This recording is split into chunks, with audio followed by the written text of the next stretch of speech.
തിരുവചന സന്ദേശങ്ങൾ ശ്രവിക്കുന്നതിനായി ഭാഗ്യവചനധാര ഇന്ന് തന്നെ സബ്സ്ക്രൈബ് ചെയ്യുക.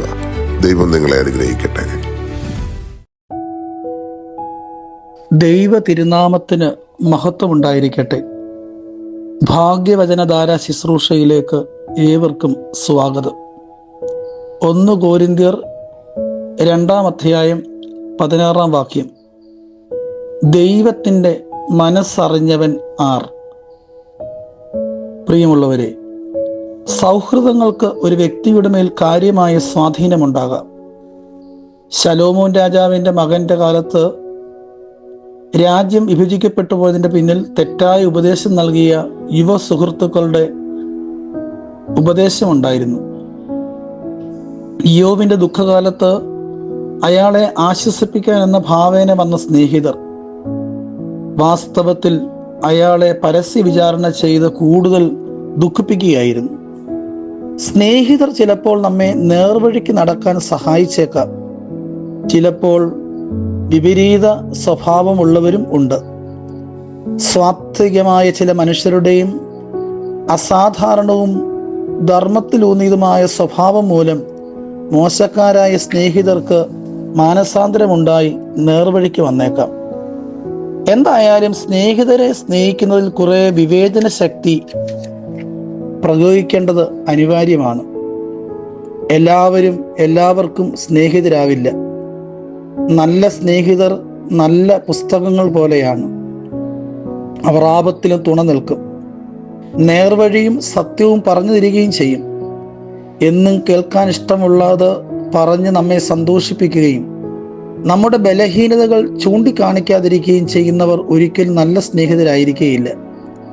യേശു ക്രിസ്തുവിനോടുകൂടെ 3.5 വർഷക്കാലം സഹവസിച്ച ഇടിമക്കൾ മര്യാദക്കാരായിരുന്നു. പക്ഷേ ധനക്കുതിയനായ യൂദാ ഇസ്കറിയോത്തായ്ക്ക് രൂപാന്തരമുണ്ടായതുമില്ല. അധർമ്മികളും അസന്മാർഗികളുമായ സ്നേഹിതരിൽ നിന്ന് ഒഴിഞ്ഞു നിൽക്കുക തന്നെ വേണം. എന്നാൽ അത്തരക്കാരെ വെറുക്കുകയോ ശപിക്കുകയോ പാടില്ല. അവരുടെ മാനസാന്തരത്തിന് വേണ്ടി പ്രാർത്ഥിക്കാൻ നമുക്ക് പറ്റും.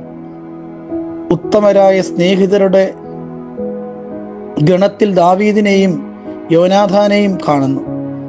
പരനന്മയ്ക്കല്ലാതെ അവരുടെ മനസ്സിൽ മറ്റൊന്നില്ല. പരസ്പരം സുഖദുഃഖങ്ങൾ പങ്കിടാനും ആശ്വസിപ്പിക്കുവാനും അവർ എന്നും തയ്യാറായിരുന്നു. ഈ സനാതന സൗഹൃദ ദൃഷ്ടാന്തത്തിന് അപവാദമാണ് ദൈവാത്മാവുണ്ടായിരുന്ന പ്രഗത്ഭ ന്യായാധിപനായിരുന്ന ശിംശോൻ ചെന്നുപെട്ട സൗഹൃദ ബന്ധങ്ങൾ. ശിംശോനെ നശിപ്പിച്ചത് ആര് എന്ന ചോദ്യത്തിൻ്റെ ഉത്തരത്തിൽ വഴിതെറ്റിച്ച് ശബ്ദത്തിൽ നിന്ന് അകറ്റുന്ന സുഹൃത്തുക്കളെയും നമുക്ക് ഗണിക്കാം. ഇത്തരം വൈതരണികളിൽ നിന്ന് വിമുക്തമാകാനുള്ള മറുമരുന്ന് 1-ാം സങ്കീർത്തനം നിർദ്ദേശിക്കുന്നുണ്ട്. യഹോവയുടെ ന്യായപ്രമാണത്തിൽ രാപകൽ ധ്യാനിച്ച് അവയിൽ നിലനിൽക്കുക. ഈ ചിന്തയും ധ്യാനവും മാർഗദർശകമാണ്. ദൈവത്തിൻ്റെ മനസ്സറിഞ്ഞവൻ ആര് എന്ന് പൗലോസ് അപ്പോസ്തലന്റെ ചോദ്യത്തിന് ഒരു ഉത്തരം ഇവിടെ ലഭ്യമാണ്. ഏത് സൗഹൃദവുമാകാം. എന്നാൽ യഹോവയുടെ ന്യായപ്രമാണത്തിൽ നിന്ന് വ്യതിചലിക്കുന്ന സൗഹൃദങ്ങൾ തീർത്തും അപകടകരമായിരിക്കും എന്നത് സ്പഷ്ടമാണ്. അന്തരാത്മാവിലെ കടാവിളക്കായി ദൈവത്തിൻ്റെ ആദേശങ്ങളെയും ന്യായപ്രമാണങ്ങളും നിലനിൽക്കുന്നില്ലെങ്കിൽ ചില കൂട്ടുകെട്ടുകൾ നമ്മെ വഴിതെറ്റിക്കുക തന്നെ ചെയ്യും. ആകയാൽ നാം നടക്കുന്ന വഴി സൂക്ഷിച്ചു നോക്കാം. ദൈവത്തിൻ്റെ മനസ്സ് അറിഞ്ഞ് ഈ ലോകത്തിൽ ജീവിതത്തെ രൂപാന്തരപ്പെടുത്താം. പരിശുദ്ധാത്മാവ് നമ്മെ രൂപാന്തരപ്പെടുത്തുമാറാകട്ടെ. ആമേൻ.